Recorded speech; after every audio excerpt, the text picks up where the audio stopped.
এক কথায় অবিশ্বাস্য, অসাধারণ, অকল্পনীয়। একটা ম্যাচে কয়টা গোল হতে পারে? 2টা, 4টা, 5টা, 6টা? তবে ইংল্যান্ড ফ্রান্সের তৃতীয় স্থান নির্ধারণী ম্যাচে গোল হয়েছে 10-10টা। কি বিশ্বাস হচ্ছে না? বিশ্বাস না হওয়ারই কথা। তবে এমন ঘটনাই ঘটেছে ইতিহাসে প্রথমবার। বিশ্বকাপের তৃতীয় স্থান নির্ধারণী ম্যাচের রেকর্ড গোল হয়েছে 10টা। এদিকে ব্রোঞ্জ ফাইনালে মুখোমুখি হয়েছিল ইংল্যান্ড আর ফ্রান্স। যদিও খেলা শুরুর আগে তৃতীয় স্থান নির্ধারণী এই ম্যাচ খেলতে অস্বীকৃতি জানিয়েছিল দুই দল, তবে শেষ পর্যন্ত নিয়ম অনুযায়ী মাঠে গড়ায় বিশ্বকাপের ব্রোঞ্জ ফাইনালটা। আর প্রথমার্ধেই ইংল্যান্ড ঝড়ে উড়ে যায় এমবাপ্পের ফ্রান্স। খেলা শুরুর মাত্র 3 মিনিটে ডেকল্যান রাইস বল জালে জড়িয়ে ইংল্যান্ডকে এগিয়ে নিয়ে যান। এরপর 18 মিনিটে একটি কর্নার থেকে দুর্দান্ত হেডে ব্যবধান দ্বিগুণ করেন এনজি কনসা।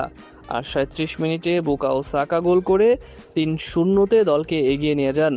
এছাড়া প্রথমার্ধ শেষ হওয়ার ঠিক আগে সাকা নিজে আরেকটি গোল করে বিরতিতে গেলে প্রথমার্ধের স্কোর লাইন দাঁড়ায় 4-0।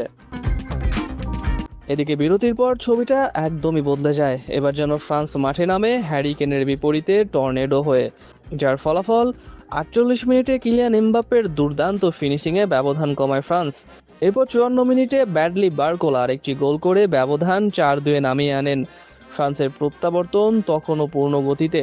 এরপর 66 মিনিটে আবারও এমবাপ্পে, এবার স্কোর 4-3। পুরো স্টেডিয়াম তখন উত্তেজনার চিৎকারে কাঁপছে। দর্শকরা যেন গোল সেলিব্রেশনের সুযোগই পাচ্ছেন না। একটা গোল সেলিব্রেশন করার আগেই আর একটা গোল হয়ে যাচ্ছে। তবে ইংল্যান্ড তখনও হাল ছাড়েনি। 87 মিনিটে পেনাল্টি থেকে গোল করে সাকা নিজেই পূরণ করেন তার হ্যাটট্রিক। স্কোর হয়ে যায় 5-3, কিন্তু নাটক তখনও বাকি। সংযোজিত সময়ে 6 মিনিটে উসমান দেমবেলে ফ্রান্সের হয়ে আরেকটি গোল করে ব্যবধান কমিয়ে আনেন 5-4-এ। মনে হচ্ছিল ম্যাচ শেষ মুহূর্তে আবারও ঘুরে যেতে পারে, কিন্তু ঠিক তার 2 মিনিট পর, অর্থাৎ খেলা শেষ হওয়ার কয়েক সেকেন্ড আগে বলতে হিসেবে নামা জুড বেলিংহাম গোল করে ইংল্যান্ডের জয় নিশ্চিত করে দেন। চূড়ান্ত স্কোর দাঁড়ায় 6-4। এ জয়ের মধ্য দিয়ে ইংল্যান্ড 1966 সালের পর তাদের সেরা বিশ্বকাপের ফলাফল অর্জন করেছে। আর দুই দল মিলে 10টি গোল করে বিশ্বকাপের ব্রোঞ্জ ফাইনালের ইতিহাসে করেছে সর্বোচ্চ গোলের রেকর্ড।